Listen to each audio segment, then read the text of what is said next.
Let's begin by taking a closer look at the user interface. We'll start by opening one of our specification files. Navigate to the desktop, open the exercise files folder, then go to Spec Sheets and open the ASME valves and fittings spec. Once the spec is loaded, we can explore the general structure of the interface, including the main headings, tabs, and functional areas. The Spec Browser window displays the components included in the spec. This is a high-level view.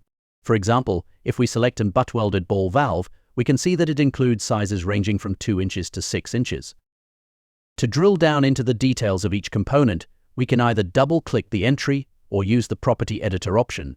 This brings up a list of individual parts within that category, each with its own size-specific details like weight and face-to-face dimensions.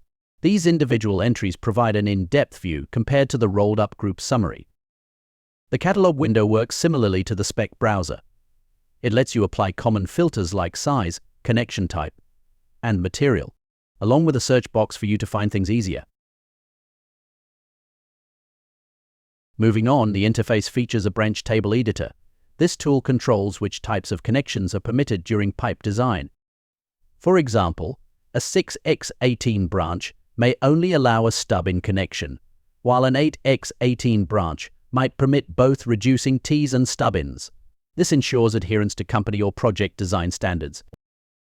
The Catalog Editor tab works similarly to the Spec Editor tab.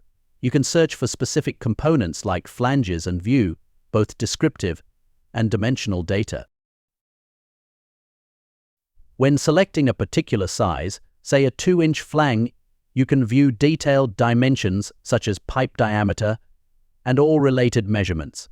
This level of detail is critical, as even minor discrepancies in sizing can lead to major issues across the entire plant, affecting both project budgets and schedules. In summary, the Spec and Catalog Editors in Plant 3D are powerful tools that manage highly detailed component information.